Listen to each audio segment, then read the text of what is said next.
yang baru ngetren di tingkat nasional, meninggalnya atau terbunuhnya anak di bawah umur di Pulau Mandangin itu yang baru saja jam 11 barusan kami menggelar sidang. Ada beberapa petunjuk-petunjuk yang membuat orang itu tidak meyakini ini cuma dilakukan oleh seorang saja atau seorang anak. Ini ada tanda kutip, bapak tidak mendampingi atau kabur, takut, atau dia bagian daripada perbuatannya, kan gitu nih. Bagaimana latar belakang anaknya, ya kan?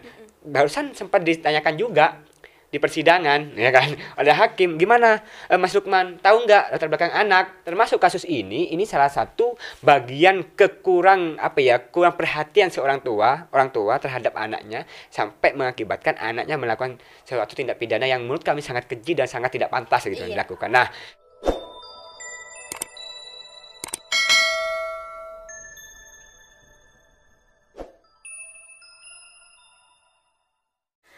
Assalamualaikum warahmatullahi wabarakatuh. Teman-teman, kembali lagi bersama saya Umu Kulsum di podcast Madura Indep. Pada kesempatan kali ini nih, kita membahas tentang suatu tema yang sangat menarik. Apalagi tema kita sangat menjadi sorotan di masyarakat kita, yakni pendampingan hukum terhadap pelecehan seksual perempuan dan anak. Nah, seperti yang kita ketahui bahwasannya kekerasan, pelecehan, pencabulan terhadap perempuan dan anak di Indonesia itu sangat tinggi. Di Kabupaten Sampang nih, akhir-akhir ini diramaikan dengan suatu kasus yang melibatkan anak. Yang mana dalam hal itu juga menjadi sorotan teman-teman secara nasional. Nah, teman-teman, pada kesempatan kali ini nih, saya didampingi oleh salah satu founder Trunojoyo Law Firm, yang mana pada kesempatan kali ini adalah foundernya langsung Bapak Lukman Hakim. Assalamualaikum Bapak. Waalaikumsalam Ibu. Apa kabar pada kesempatan kali ini? Soalnya panggilnya kan Bapak, jadi terlalu tua jadi manggil Alhamdulillah sehat, Mbak. Sehat. Oke. Apa lagi capek, kabar-kabar lagi sibuk untuk mendampingi suatu kasus? Kalau capek sih hampir tiap hari ya. Tapi Iya. yang namanya pengabdian, dedikasi, dan upaya dan ikhtiar itu tentu itu capek. Tapi capeknya selalu saya nikmati dan saya rasakan aja deh gitu. Oke. Sampean sebagai founder di sini, lawyer firm ini berdiri sejak kapan sih, Pak? Jadi kalau berbicara Trunojoyo Law Firm itu berdirinya sejak akhir tahun 2020 ya. Namun secara legalitas itu baru terlegalitas baik itu di notaris maupun di Menkumham itu sekitar awal tahun 2021.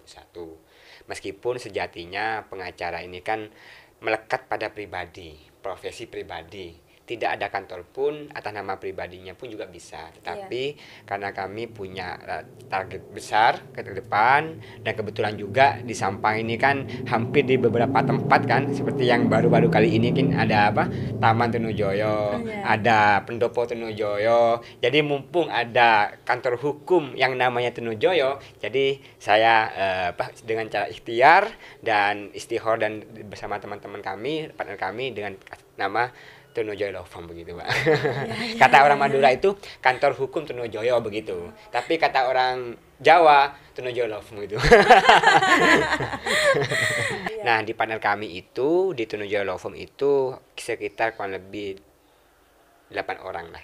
8 orang yang 7 orang ini sudah jadi pengacara, alhamdulillah, secara bergantian gitu, dan masih ada lagi magang ataupun partner yang bagian non litigasi begitu.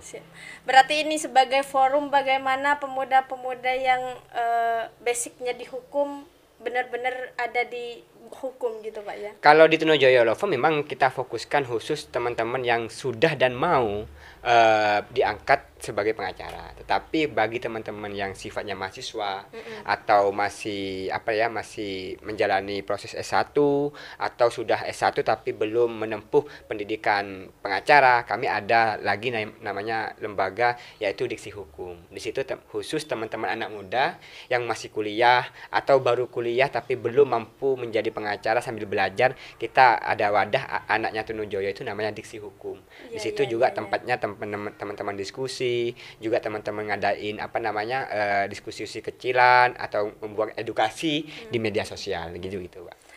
Selama perjalanan dari kurang lebih akhir 2020 sampai 2022 ini pernahkah teman-teman ini mendampingi tentang kasus perempuan dan anak? Kalau mendampingi perempuan hampir tiap hari saya mendampingi istri saya. Tapi fokus kasus ya.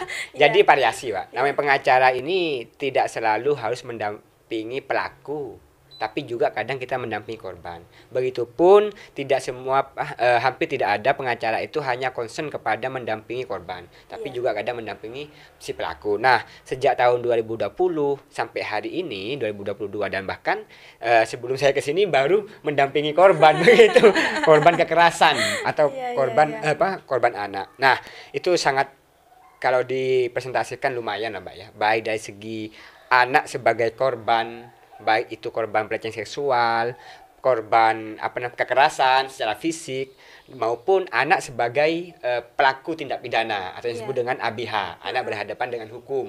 Termasuk pun juga perempuan yang mengalami pelecehan seksual atau perempuan yang mengalami kekerasan. Nah, jadi sepanjang tahun 2020 sampai sekarang alhamdulillah di Trunojoyo Law Firm hampir tiap sebulan sekali kita kadang ada 2, ada 3 gitu yang concern kepada anak itu. Jadi begitu, Pak. Sampai detik ini adakah kasus yang memang benar-benar greget gitu loh menurut Bapak tentang perempuan dan anak khususnya? Saat ini yang masih sedang proses berlangsung, ada yang masih belum selesai ini ada 2. 1 anak sebagai korban yang baru ngetren di tingkat nasional yaitu tentang meninggalnya atau terbunuhnya anak di bawah umur di Pulau Mandangin itu yang baru saja jam 11 barusan kami menggelar sidang. Selain itu kami juga masih proses anak sebagai pelaku. Jadi di bulan ini kami sedang mendampingi 2 kasus, yang satunya sebagai korban, anak sebagai korban, yang satunya lagi saya sebagai penasihat hukum dari korban tapi pelakunya anak. Menjadi kebalikan begitu. Begitu loh, Pak. Paham. Dan beberapa bulan yang lalu, bulan April Mei itu kami juga masih mendampingi anak di kasus sabu atau narkoba. Jadi hampir tiap bulan itu kami punya klien dari anak maupun perempuan itu baik sebagai korban maupun sebagai pelaku. Oke. Nah, di sini kan Bapak sebagai pendamping hukum nih, otomatis ada perbedaan tindakan. Di mana perempuan dan anak sebagai pelaku ataupun perempuan dan anak sebagai korban. Nah, perbedaan perilakunya seperti apa ini, Pak? Baik, kalau berbicara perbedaan anak sebagai korban atau anak sebagai pelaku atau bahkan anak sebagai saksi termasuk juga perempuan sebagai korban atau perempuan sebagai pelaku. Nah, itu tentu kita berbicara soal konsep tindak pidana di Indonesia atau kita fokus kepada soal materialnya atau formilnya tentang tindak pidana yang secara spesifik atau lex spesialis ini melindungi atau bahkan peradilan anak. Nah, sebagaimana yang kita tahu bahwa ada beberapa undang-undang yang menjadi spesifik terhadap anak, baik anak sebagai pelaku maupun anak sebagai korban. Berbeda dengan dewasa. Kalau secara umum setiap orang yang secara garis besarnya adalah orang dewasa, kita tentu mengacu kepada KUHP yang sebentar lagi katanya kata DPR itu akan disahkan RKUHP-nya. Nah, kita berbicara soal anak ada beberapa undang-undang, salah satunya adalah Undang-Undang Nomor 11 Tahun 2012 kalau nggak salah, yaitu tentang sistem peradilan anak. Nah, undang-undang ini sekalipun ada hukum pidana, ada hukum acara pidana yang mengatur secara umum, secara spesifik dan secara lex spesialis, ada istilah dalam dalam asas pidana itu lex specialis derogat lex generali begitu, sekalipun ada undang-undang secara umum tapi ada undang-undang yang mengatur secara khusus tentang sistem peradilan anak bagi anak yang menjadi pelaku terhadap tindak pidana. Nah, hari ini kebetulan barusan kami sidang ya, ikut sidang, korbannya anak dan pelakunya juga anak. Iya kan ya. Nah, terlepas dari ada Undang-Undang Nomor 11 Tahun 2012 tentang sistem peradilan anak, ada lagi kalau Undang-Undang SPA ini kan concern kepada peradilan anak sebagai pelaku. Nah, bagaimana dengan undang-undang yang khusus melindungi korban, anak sebagai korban? Yaitu kita tahu ada beberapa undang-undang, salah satunya adalah Undang-Undang Nomor 23 kalau nggak salah tahun 2002 ya, tentang perlindungan anak. Ya, yang terakhir beberapa kali, kalau nggak salah 3 kali itu ada perubahan. Terakhir adalah Undang-Undang Nomor 17 Tahun 2016 tentang perlindungan anak. Nah, di mana letak perbedaannya? Kayak gitu nih, Pak ya. Yeah. Nah, jadi secara konsep hukum itu bahwa anak yang berhadapan dengan hukum atau anak sebagai korban dalam hukum acaranya itu tentu berbeda dengan orang dewasa.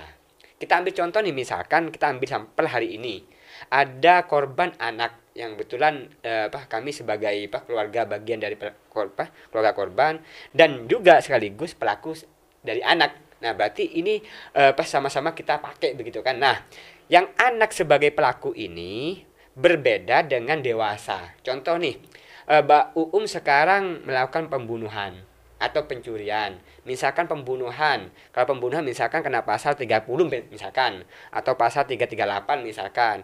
Karena Mbak Uum ini dewasa, katakanlah kena pasal 340. Mbak Uum ini ancamannya 20 tahun atau sampai seumur hidup. Seandainya Mbak Uum pelakunya. Nah, karena misalkan Mbak Uum ternyata di bawah umur nih, maka hukum acara mengatur bagi anak yang berhadapan dengan hukum, ancamannya itu separuh dari dewasa. Kalau tadi Mbak Uum misalkan dewasa menjadi pelaku, misalkan kena ancaman 20 tahun, maka kalau Mbak Uum ini di bawah umur, maka bukan lagi 20 tahun, melainkan 10 tahun ancamannya. Yeah. Bagaimana dengan anak yang korban? Kayak gitu nih, ya kan? Contoh misalkan, mohon maaf, si A dilecehkan oleh si B, sama-sama dewasa. Mungkin ini menggunakan KUHP.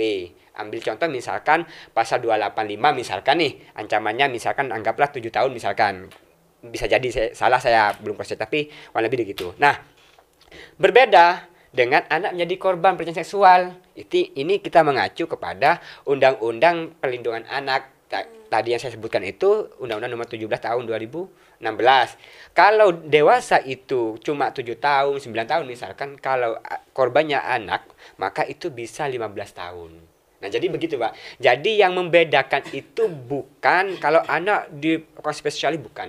Tapi dalam artian prosesnya yang dibedain. Karena anak ini kan di bawah umur tentu harus menjadi perhatian. Apalagi akhir-akhir ini nih, Pak, ada undang-undang tahun 2022 kemarin itu tentang tindak pidana kekerasan seksual, ya kan? Itu juga bagian daripada penjawatan untuk melindungi pelecehan seksual terhadap perempuan dan anak. Apalagi juga ada peraturan Menteri Perlindungan Perempuan dan Anak. Itu kalau nggak salah tahun 2022 apa 2020 saya lupa, itu yang concern melindungi anak yang berhadapan dengan apa istilahnya itu kekerasan berbasis gender atau KBG gitu kan ya. Nah, jadi secara khusus di Indonesia itu ada beberapa undang-undang, PP maupun permen peraturan menteri itu yang mengatur secara khusus tentang anak, baik anak sebagai korban, anak sebagai pelaku atau anak sebagai saksi, termasuk juga perempuan. Jadi sangat bersyukurlah di Indonesia itu perempuan dan anak ini harus benar-benar bersyukur. Gak ada undang-undang perlindungan laki-laki, gak ada. Sekalipun sejatinya siapapun bisa menjadi korban ya. Kalau berbicara KBG juga begitu. Berbicara tentang pelaku dan korban anak, apakah ada ruang khusus untuk mereka mendapatkan hak-hak mereka? baik hak-hak pendidikan Oke. dan Nah, lain sebagainya. berbicara khusus kayak gitu tentu kami pernah membaca di peraturan pemerintah kalau nggak salah nomor 14 tahun 2008 kalau nggak salah ya. Kalau nggak salah itu tentang apa namanya pelindungan, ya kan. Nah, apakah berbeda, ya kan, dengan dewasa? Tentu berbeda. Yang pertama, bagi anak yang menjadi pelaku, Iya. ya kan, anak menjadi pelaku, diminta atau tidak diminta oleh keluarga pelaku, anak wajib didampingi satu pengacara. Kalau memang ancamannya itu di atas 5 tahun misalnya gitu. Nah, sekalipun demikian harus didampingi oleh pekerja sosial, Peksos, P2, TP2A. Begitupun di dalam persidangan pun juga hakim berbeda. Iya. Jadi kalau anak menjadi pelaku, hakim itu tidak menggunakan toga, biasanya begitu. Termasuk juga anak ketika berhadapan dengan hukum atau anak sebagai korban. Nah, termasuk misalkan ganti rugi, pendidikan dan sebagainya. Secara spesifik ada peraturan yang mengatur tentang ganti rugi terhadap kekerasan atau tindak pidana, begitu kan ya. Tapi itu dilihat dulu apakah ada ganti rugi secara material atau tidak, begitu Pak. Jadi secara spesifik Pak ya, banyak peraturan perundang-undangan yang benar-benar melindungi perempuan dan anak. Kendala-kendala Bapak dalam mendampingi korban ataupun pelaku pastinya kan tidak semulus membalikkan telapak tangan kan Pak ya.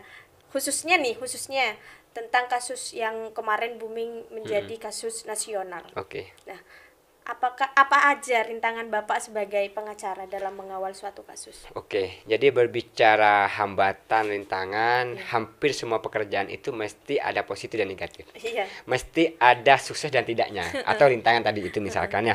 Kalau berbicara rintangan banyak. Yang pertama dari segi mental. Yang kedua dari segi apa namanya itu teror dan sebagainya.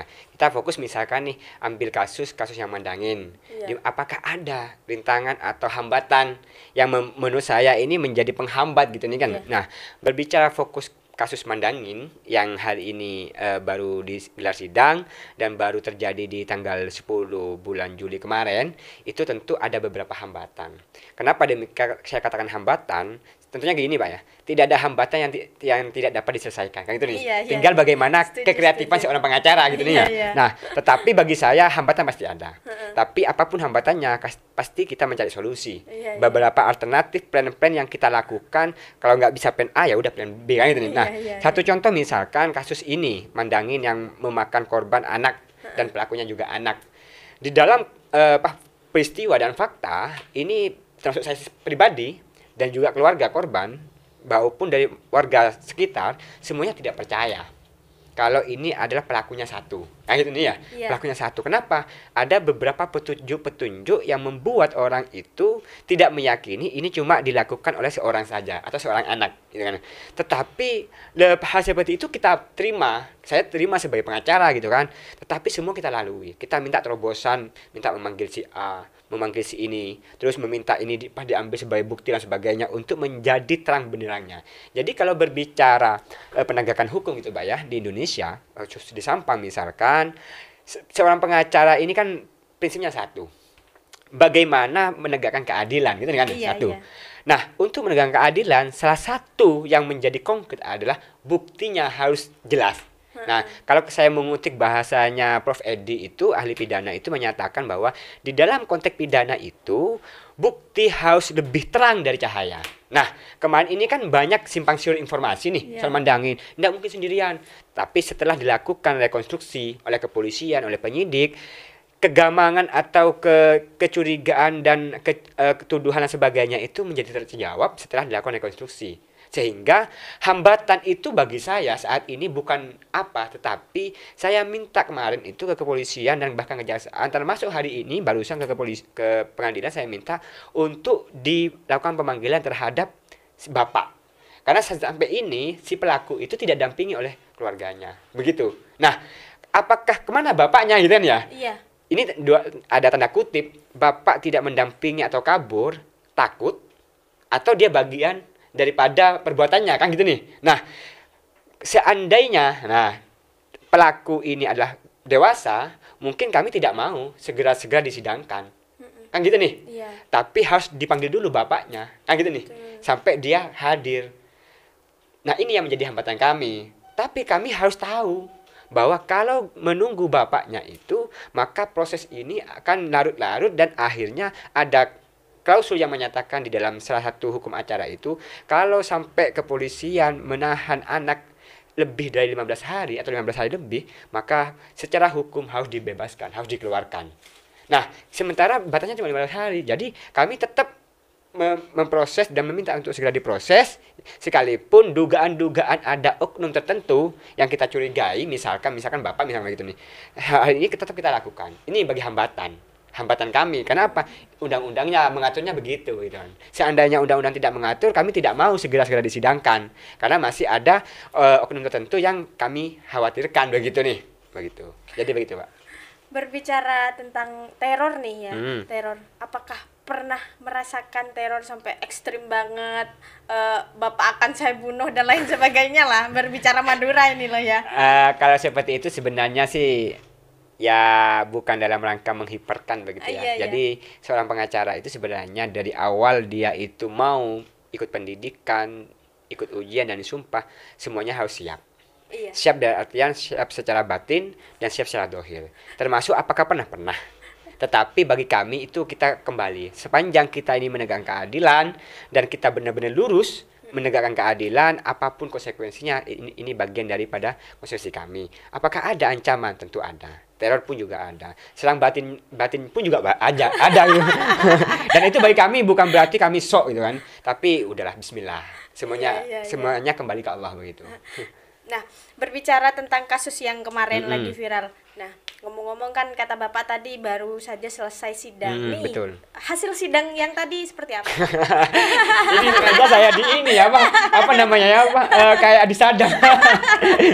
Biasanya saya disadap oleh lawan biasanya begitu. Tapi hari ini saya disadap oleh demi Madura Indah begitu. Nah, barusan alhamdulillah sidang karena anak Mbak ya, jadi Iya. prosesnya lebih cepat. Nah, barusan sidang digelar pada sekitar kurang lebih jam 11, langsung pembacaan dakwaan, setelah itu langsung pemeriksaan saksi.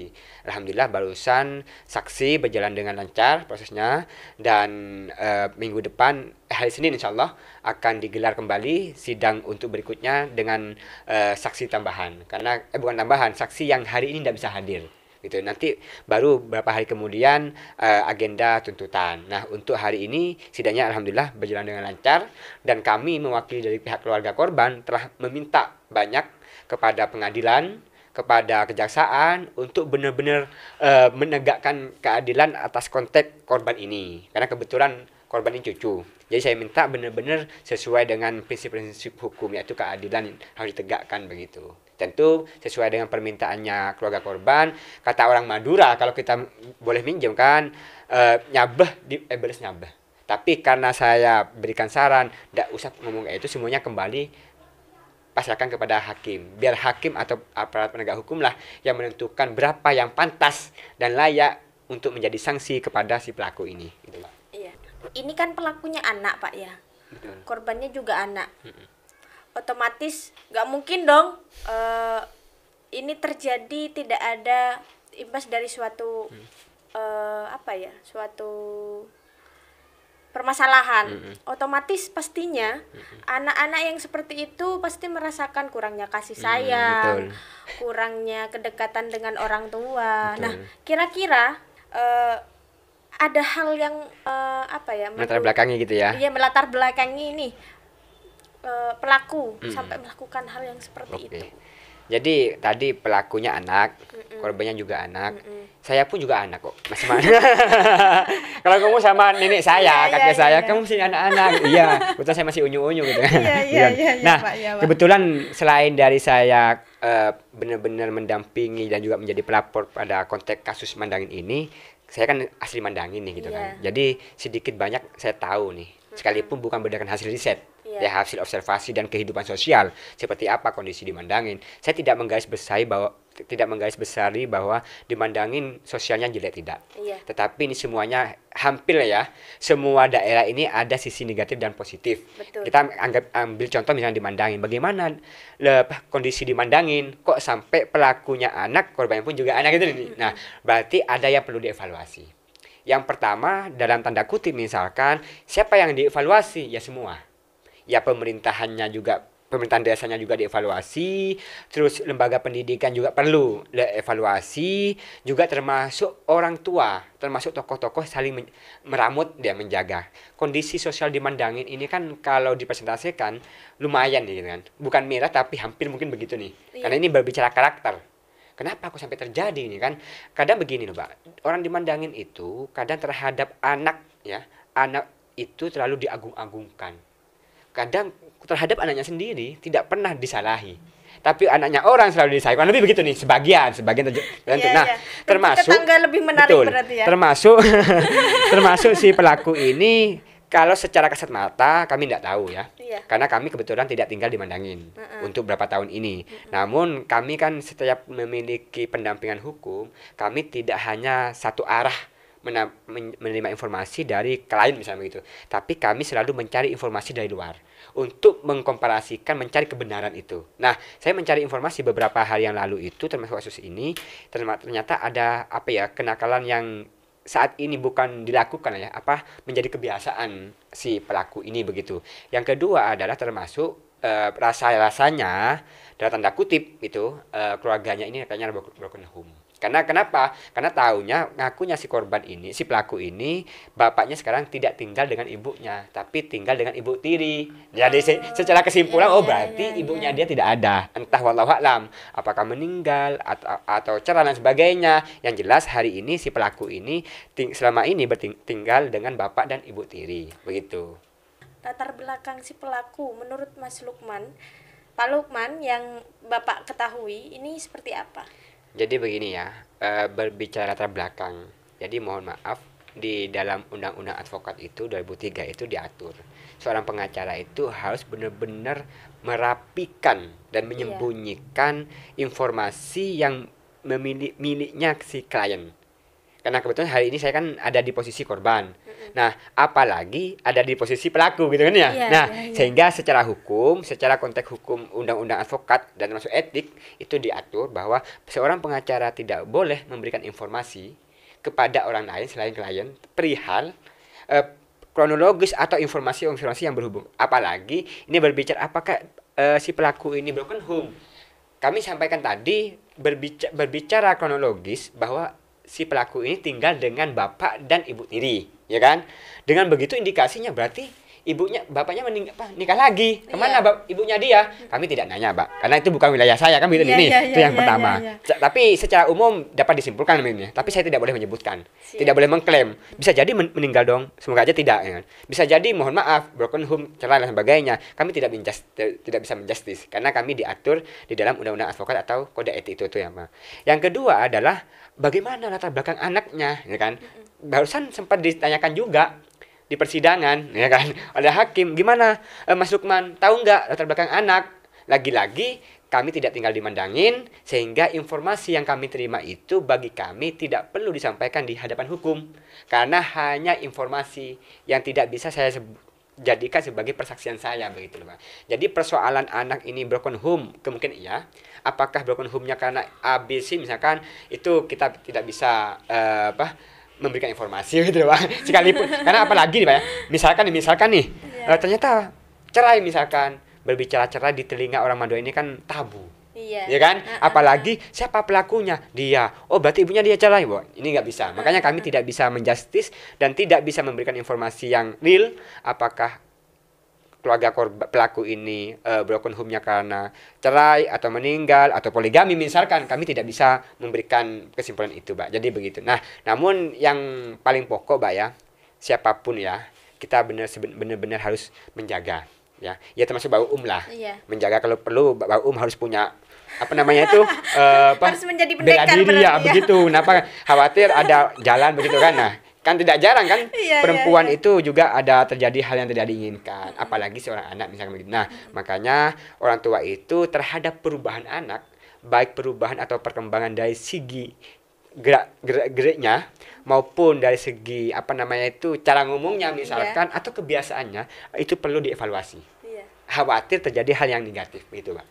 Apakah ada pesan dan kesan untuk masyarakat yang masyarakat kita ini kan tidak terlalu proof tuh terhadap pelecehan, kekerasan baik kepada anak dan perempuan. Nah, pesan dan kesan agar masyarakat ini ikut andil dalam menghilangkan wabah ini. Oke. Gitu. Jadi berbicara pesan dan yang perlu kita sama-sama mengingatkan gitu ya, Iya. mengedukasi gitu kan.